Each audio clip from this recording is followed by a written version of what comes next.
Good morning Balawis, welcome po sa lahat ng nanonood ng training video na ito. Time now is 2:23 AM, January 26. And gusto kong gumawa ng maikling video para sa uh, fundamentals of network marketing business para matulungan kayo na mag-build ng network marketing business ninyo.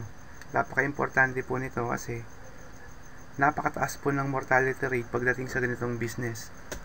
3 out of 4 na nagjo-join sa ganitong negosyo ay nagko-quit within the 90 days of signing up. Kalahati nun, within 30 days, nagko-quit na. And 8 out of 10, hindi makapag-sponsor maski isang tao. Ito yung medyo intriguing. Yung mga tao na kumita ng cheque kahit gaano kalaki o kahit gaano kaliit, sila yung nagtatagal ng 2 beses or twice as long dun sa mga tao na hindi man lang tsumeke maski isa. Yan. Masasabi natin na ang motivation hindi yun sapat para magpatuloy ka dun sa business mo. Kasi karamihan po nang nagjo-join dito sa business na ganito, motivated na sila, kaya nga sila naglabas ng pera eh. Ngayon, yung why kung bakit sila sumali, nasagot na. And para mong iniinsulto yung tao na nag-join na nga sa'yo, tapos hindi lang ginagawa yung business, sinasabi mo na hindi malalim yung why niya. Dito, ang mas mahalaga ay kung paano nyo gagawin yung business. Kaya nga, karamihan dun sa mga sinasabi nilang expert pagdating sa business, yung kung sino yung mga nagmamotivate, tapos may mga downline sila na hindi sila naduduplicate, malamang sila yung mga tao na hindi natutunan ng tama yung negosyo at hindi nila maituro ng tama yung negosyo dun sa mga members nila. Kaya yung mga members nila eventually nagko-quit. Ang maganda rito sa business natin, yung mga bagay o yung mga dapat mong matutunan o yung mga skills na dapat mong gawin, napakasimple lang. Hindi ko sinasabing madali, simple, kasi yung mga ginagawa rito, yung mga sinasabi, yung mga scripts, paulit-ulit lang. Katulad ng kung ikaw ay singer, professional singer ka na nagta-travel, yung mga kantang kinakanta mo, yung mga lyrics nun, paulit-ulit lang. Yung kung paano siya kinakanta, paulit-ulit lang. Pero ang nagbabago yung audience. Ganun din sa network marketing. Yung mga sinasabi mo sa mga prospects mo, paulit-ulit lang. Ang nagbabago yung mga taong kausap mo. So, ang keyword pala rito is mastery. You have to master the art of prospecting. Sa network marketing, ganun din. Yung skill na dapat mong matutunan is yung prospecting. Yung prospecting, para ka lang din nag-aaral matutong magbike, nag-aaral matutong mag-drive. Pero dito, it will take you thousands of hours para ma-perfect mo. Katulad ng mga kilala, sino ba yung mga athletes na nakapag-achieve ng greatness sa field nila. Tulad ni Michael Jordan pagdating sa basketball. Ang nakikita lang natin, magaling siya maglaro.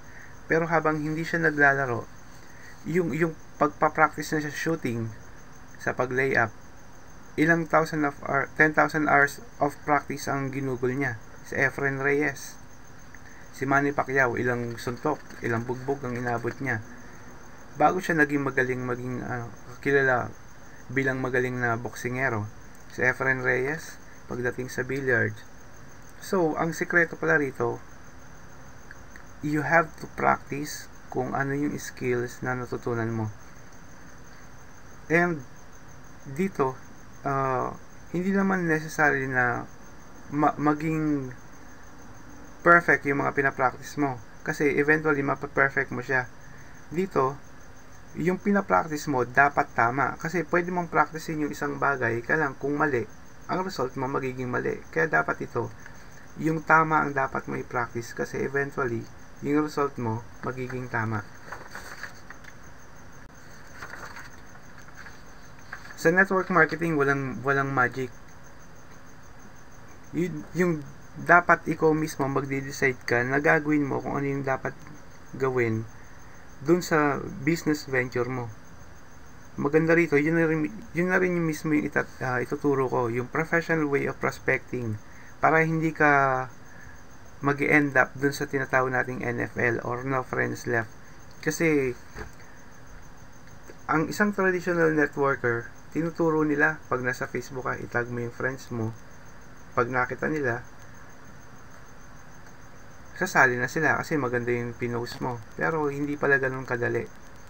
Nung nag-start ako sa business, ganun din ang tinuro sa akin. Kaya lang, mas marami pa yung taong hindi naniwala dun sa business. Kasi marami, ayaw nilang gawin yung mga bagay na sa tingin nila weird. Totoo po yun. Nung nag-start din ako sa business, akala ko pag pinakita ko yung taong nag-sponsor sa akin, yun yung magpe-present, iaharap ko lang yung mga prospect ko, sasali na sila. Hindi rin pala ganon. Kasi after 20 presentation, wala pa rin sumasali. And na-realize ko na hindi pa rin talaga madali yung pinasok ko. Ngayon, nung meron akong na-encounter na isang interview dun sa isang top income earners dun sa isang MLM industry. Nung tinanong siya kung paano siya naging top earner dun sa company nila, ito lang yung sinagot niya. Pinresent niya yung business sa 1,200 na tao. And out of those 1,200 people, 300 lang ang nag-join. And out of those 300, 85 lang yung talagang ginawa yung business. And out of those 85 people, 35 lang yung nagseryoso. And dun sa 35 na nagseryoso, 11 dun yung naging dahilan kung bakit siya naging milyonaryo. Yun po ang sagot. It's a numbers game. Dapat mag-decide ka na gawin mo yung pagpo-prospecting sa mga kakilala mo. Kasi 20 to 30 prospects per day, posible yan. Kailangan ginagawa mo ng tama. And decided ka, committed ka na gawin yung mga natutunang mong skills na ituturo ko ngayon. Ang kagandahan sa ituturo ko, hindi ka magiging weirdo, hindi mo maksasacrifice yung profession mo. And ito na rin yung ituturo mo na tama sa mga taong mapapasali mo sa business mo.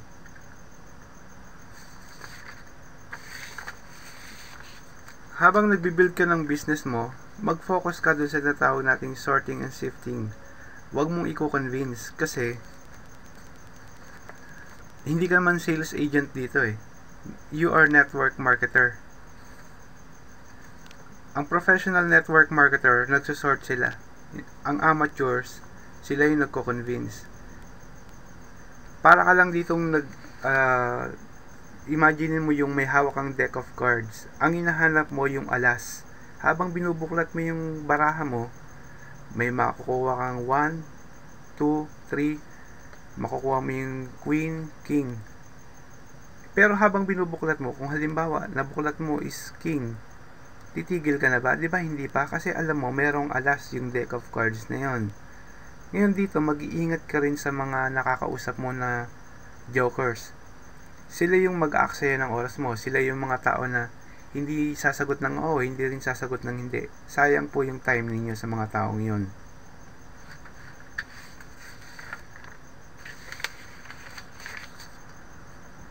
Ngayon, ang pagsasign up po dito sa network marketing business is a process.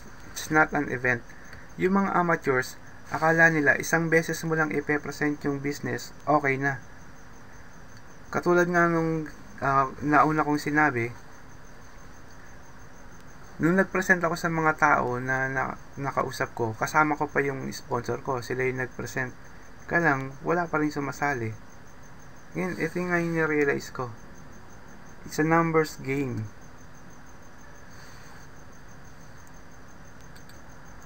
Hindi porket nag-no yung kausap mo ngayon, no pa rin sila after a month, after 2 months, or after 6 months. Maraming pwedeng pagdaanan ng buhay ng mga tao. Kung titignan mo yung orasan, ito po, nasa tok-tok yung 12, nasa ibaba yung 6, nasa kanan yung 3, nasa kaliwa yung 9. Isipin mo na lang yung buhay ng tao ay parang isang malaking orasan. Yung number 12, yun yung mga tao na makakausap mo na pagkakausap mo, kailangan agad nila yung opportunity. Yung number 6, malamang sila yung mga tao na bagong pasok lang sa trabaho, contento sa sweldo, or kaya bagong promote. Ibig sabihin, malayo pa sila sa number 12, hindi pa nila kailangan yung opportunity. Yung number 3, sila yung mga tao na syempre malayo pa rin sa number 12. Yung number 9, malayo sila sa number 12 pero malapit na. Isipin mo yung yung pagpo-prospecting, pinapakita mo sa mga tao yan. It takes an average of 7 exposures. Kaya importante dito yung pag-follow up sa mga kausap mo. Hindi lang isang beses. Kasi imagine mo kung yung kausap mo na pinesentan mo, at that time, nasa number 6 sila. Pero hindi mo na siya follow up. Paano kung may mga tao na nag-present sa kanila and nung kinausap nila, nandun na sila agad sa 12 o'clock. Tapos, nag-join sila sa business and then naging top earner sila dun sa company na yon. Anong mararamdaman mo? Dito pala, dapat, ang kailangan mong gawin is continuously nakikipag-usap ka sa mga prospect pero wag mong kakalimutan mag-follow up. Yung mga top earners po sa isang networking company, master sila pagdating sa exposure ng prospect nila doon sa marketing plan, doon sa concept ng business, pero continuously fina-follow up nila yung tao. And ang maganda rito, doon sa system na ituturo ko, dito pwede mo siyang ma-duplicate kasi ang key sa networking is duplication. Kaya lang gagawin nating simple kasi mas madaling mag-duplicate kung simple lang yung system, and dito pwede mo ma-compress yung time frame sa pagpe-present.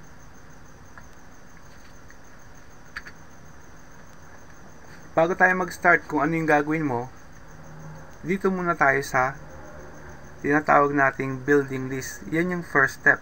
Kasi kung mag-join ka sa networking business, tapos wala kang listahan ng mga taong gusto mong kausapin, para mong binaril yung sarili mo sa paa. Simple lang. Bakit importante yung tinatawag nating list or prospect list? Kung ikaw ay traditional na negosyante, tapos gusto mong magtayo ng business, kung gusto mong mag-loan sa bangko, ang unang-unang tinitignan ng isang bangko, kung meron ka bang business plan. Kasi, bakit sila mag-i-invest sa'yo kung wala ka namang paraan para makabawi, para kumita? Di malulugi lang yung bangko, baka hindi ka pa makabayad. Ganun din sa network marketing business. Dapat, meron kang list, nagbi-build ka ng list. Kasi, yan mismo yung business plan mo. Ang kagandahan dito, lahat tayo, meron nung tinatawag na business plan or dun sa, bago pa tayo pumasok sa business natin, yung mga kakilala mo, yun lang naman yung isusulat mo dun sa business plan mo. Yung mga tao na ma-identify ka, makikilala ka pag tinawagan mo sila within 20 seconds. Tapos, regularly, dapat nag-add ka ng 2 to 3 names every week. And then, sila rin yung mga fina-follow up mo. Dapat within a year, tuloy-tuloy yung pakikipag-communicate mo. Pero dito, habang nagbi-build ka ng list, dapat ma-identify mo yung, kasi iba-iba yung personality ng mga tao ituturo ko sa inyo kung ano yung mga different types of personality. Unang-una, etong yellow. Kasi iba't ibang personality, iba't iba yung mga sinasabi mo. Sa yellow personality, sila yung mga tao na mahilig makipagkaibigan, mapapansin mo.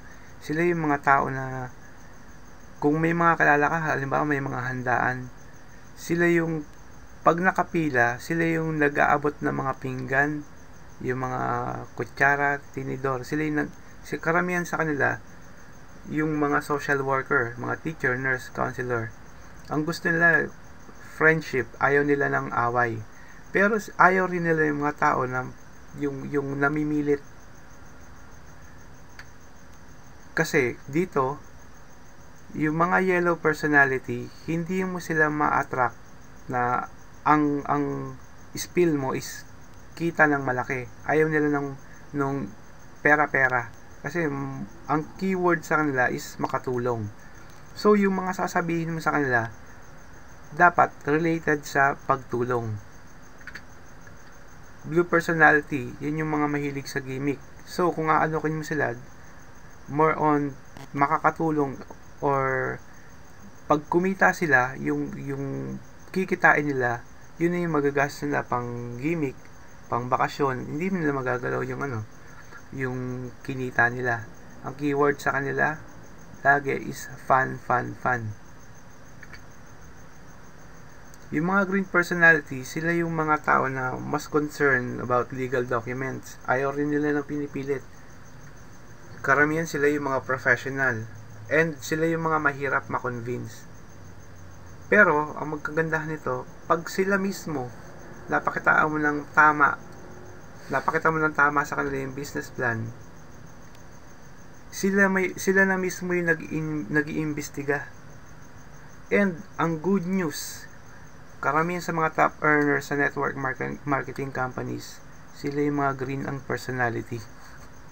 Magugulat ka na lang kung tama yung presentation mo, tama mo na i-open sa kanila yung business at nag-imbestiga sila, magugulat ka na lang mag-join na sila. Yung red personality, sila yung mga karamihan mga business owners. Dito, syempre, ang alok mo is kitaan na malaki. Ngayon, yung mga sasabihin mo, depende na lang kung ano yung personality ng mga taong in-offeran mo. And habang nagbi-build ka ng list, make sure na maglalagay ka ng remark sa gilid kung anong klaseng personality sila.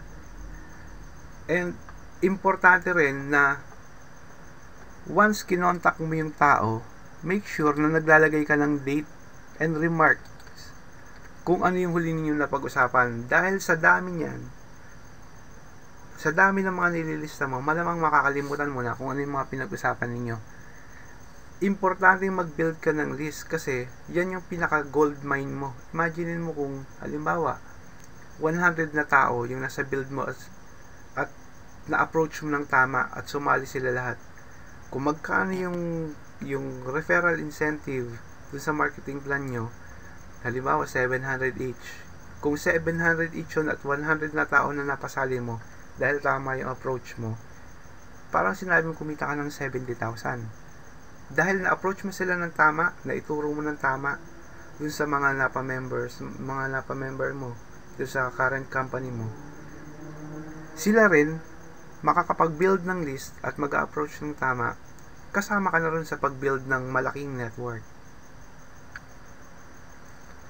About contacting and inviting, syempre dapat tamang approach na yung gagawin mo, and merong power dun sa ginagamit nating language. Importante yan kasi imagine mo ilang gera yung nangyari dahil dun sa hindi pagkakaintindihan, ilang relationship ang nabuo at nasira dahil dun sa language na ginagamit nila.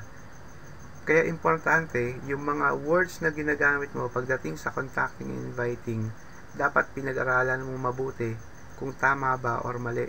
And yung mga words na gagamitin mo, minsan kasi yung feeling ng mga tao na nagpe-present, mas marami silang sinasabi, mas madali nilang mako-convince yung tao. Pero hindi po totoo yun. Kasi again, kung imagine mo yung clock, diba? Kung nasa 12 o'clock na yun, kahit maigsi man yung presentation mo at nasa 12 o'clock na sila, mapapasali mo rin sila. Habang nag-i-invite ka, dapat maigsi lang yung sasabihin mo. Kasi mas marami kang sinasabi, sa pag-i-invite pa lang, mas maraming dahilan or ikaw na mismo yung nagbibigay ng dahilan para magkaroon ng objection yung tao.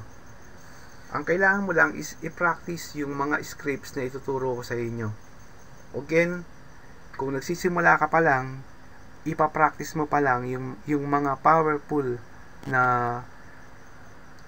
words na ituturo ko sa inyo, yung tinatawag nating scripts. Wala ka munang babaguhin. Ito yung mga scripts na pwede mong gamitin, or yung script na pwede mong gamitin sa warm market mo. Himayin natin, i-analyze natin. Pero sabihin mo natin, hi, sabihin mo yung pangalan, then yung warming up statements mo, depende kung sino yung kausap mo. Syempre, depende rin sa personality. Halimbawa, red personality yung kausap ko. Hi, halimbawa si Jay. Hi Jay, kamusta na? Tumatawag ako for a specific reason. Kung halimbawa, may paraan ba na pwede tayong kumita ng 7.3 million in a short span of time, open ka bang pakinggan or pag-aralan? Kasi kausap ko kanina yung kaibigan ko na top executive sa isang company na nag-expand ngayon. Tinanong niya kung may kakilala ko na interesadong kumita ng malaki ngayong taon na to, naalala kita. Hindi ko alam kung magiging interesado ka o hindi, pero pwede kitang bigyan ng mga detalye. Kapag gusto mo, good. Pag hindi naman, ayos lang. Walang problema doon. Himayin natin yung script na to. Doon sa personality, kinalify mo na agad kung magiging interested siya o hindi. Pakinggan yung or panoorin yung opportunity na ino-offer mo. Dito, ginamit natin yung tinatawag nating third party approach. Bakit third party approach? Kasi kung ang kausap mo is yung kakilala mo, pwedeng may tiwala sila sa iyo, pero hindi ka nila nire-respeto pagdating sa business, lalo na kung kakilala ka niya talaga. Kasi kung kabataan ninyo, bulakbol ka, paano ka pagkakatiwalaan sa isang negosyo? Tama ba ako? O kung halimbawa, nakikita niya hindi ka naman talaga inclined into business, paano kanya pagkakatiwalaan? Lalo na ako siguro kung ang kausap mo negosyante. Tama ba? And dito, kung hihimayin natin, kausap ko kanina yung kaibigan ko na top executive sa isang company na nag-expand ngayon. Ginamit mo yung third party approach. Pwede mo akong gamitin. Kasi dito, hindi ka nila nire-respeto pagdating sa business. Pero nagre-respect. Mas naniniwala sila pagka nagturo ka sa isang expert. Tinuro mo ako bilang expert sa business. Dito, hindi ikaw yung na-reject or yung nagkaroon ng tinatawag nating rejection. Kasi, hindi naman ikaw yung naghahanap ako naman. Tama ba? Tapos dito, naalala kita, yung phrase na yan, statement na yan, naging thoughtful ka. And, kinwalify mo na rin yung tao na hindi mo alam kung maging interesado siya or hindi. Pero willing kang bigyan siya ng detalye. Kung titignan natin yung script, wala akong sinabing company, wala akong sinabing product, wala rin akong sinabing business opportunity, wala rin sinabing networking. Kasi kung titignan nyo po, pag karamihan ngayon, pag sinabing business opportunity, alam na nila agad yan.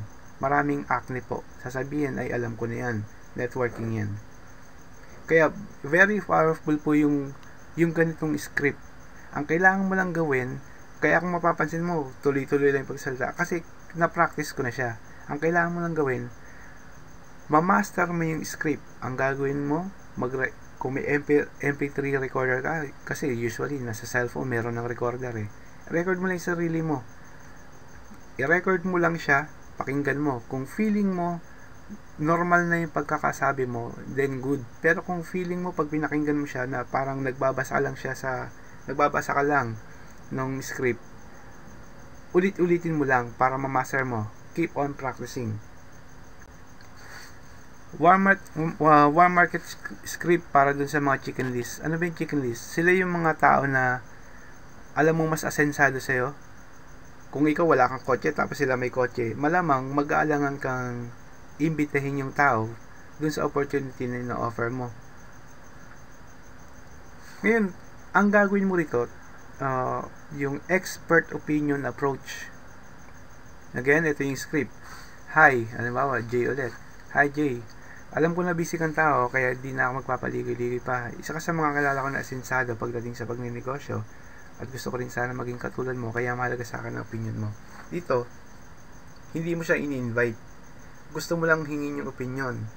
O dito, may gusto akong tuloy na rin. May gusto akong simulan na sideline, pero kailangan ko sana ng feedback galing sa iyo. Kung pwede sana, pakitingin mo kahit sandali lang. Malaking tulong ito sa atin. Kasi ang mga tao gustong-gustong tumulong yan. Dalawa ang magiging resulta mo. Pag isunod mo na yung bibigay mo link. Yung dalawang magiging resulta mo is either magustuhan niya yung business. Pangalawa, pwede kang humingi ng referral kung nagustuhan naman niya yung business pero ayaw niyang gawin yung business. Win-win situation pa rin para sa inyo.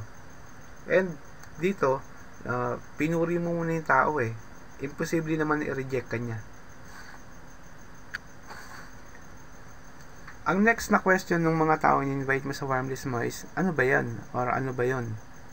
Ito lang isasagot mo. Magbibigay ka lang ng konting details about the company. Huwag mo muna sasabihin yung name ng company. Pero ang gagawin mo, etong script ulit.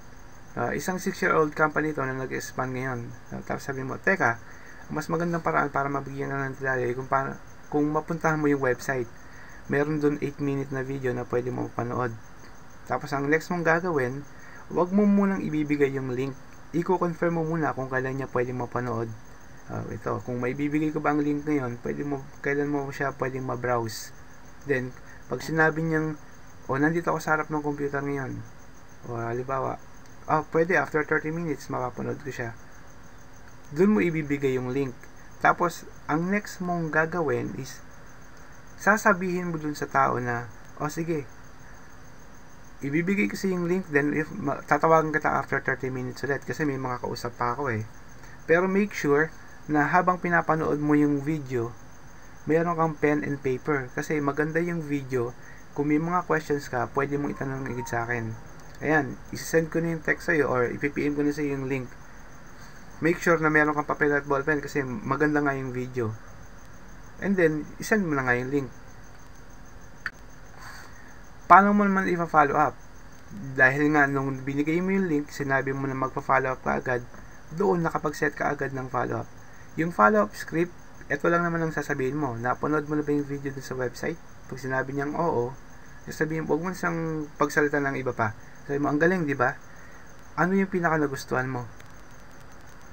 Dito, binibigyan mo ng direction yung gusto mong mangyari. Hindi mo na siya hinihintay mag-isip. Pero yung isasagot niya, direction na papunta sa gusto mo na mapasali siya. Ngayon, pag sinabi niya kung ano yung pinaka nagustuhan niya, kung ano yung pinag-usapan ninyo na dun sa kina-qualify mo pa siya. Kung halimbawa, depende sa personality, yellow, green, kung ano yung napag-usapan nyo na yung, halimbawa, kumita ng malaki, ano ba yung magagawa nun sa kanya? Make sure na yun din yung sasabihin mo na sa tingin mo ba makakatulong yung, halimbawa, kumita ng malaki, kumita ng extra, makakatulong dun sa, halimbawa, yung statement, kung ano yung reason niya, kung bakit niya kailangan kumita ng malaki. And then, since unti-unti mo na siyang nako-close, eto na yung sasabihin mo. Anong business ang napili mong simulan? Yung basic ba? Or yung pro? Yung basic, para dun sa gustong matry muna o ma-fill yung negosyo. Pero kung gusto mong masimulan ng malakihan yung business, maganda yung pro na package. Huwag ka lang mahihiyang i-deliver yon kasi yun naman talaga yung gusto mong mangyari. Pero halimbawa, may mga kausap ka na ayaw talaga ng business, huwag mong pipilitin. Huwag mo rin naawayin yung mga tao na ayaw maniwala sa business kasi simple lang. Kahit may resulta ka na, tapos inaway mo yung tao, hindi mangyayari na sasali siya sa'yo. Kasi kahiyaan na yun. Saka inaway mo na nga eh. Dito, ang follow-up process, dun sa sinasabi natin, di ba, dun sa column, kanina dun sa may prospect list mo, mayroong 6 columns. Para ang pagpa-follow up dun, hindi yung tuwing tawag mo, Sasali ka na? Sasali ka na? Eventually kasi, ma-realize ng tao na kaya mo lang siya tinatawagan dahil gusto mo lang siya ma-recruit or mapasali sa business. Dito, once hindi nag-sign up yung tao, ang gagawin mo lang is i-continue mo yung relationship na halimbawa sa Facebook, pag may mga pinost siya, comment ka lang ng comment na maganda. Kung may halimbawa may problem, mag-advise ka. Yun ang simpleng follow-up. Eventually, mararamdaman ng tao na, oo nga no, ngayong hindi pa ako kasali sa business niya, concern niya sa akin, paano pa kaya pagka business partners na kami? Mas magandang klaseng follow-up yun, kesa naman tawag ka ng tawag para sumali siya. I hope marami kayong natutunan dito sa video series nito. Kung may mga questions kayo, pwede nyo akong i-PM. And ito lang po, yung training na ito para sa grupong Balawis, yung sa grupo natin. Pero welcome po na i-share ninyo dun sa mga kakilala nyo na alam nyo makakatulong tong video na ito. Ang next na training natin is how to answer yung usual na objection. Ang gawin nyo, i-PM ninyo sa akin kung ano yung mga na-encounter ninyo, tapos itatry nating sagutin yung mga objections na yon. Again, thank you po sa time ninyo and good luck.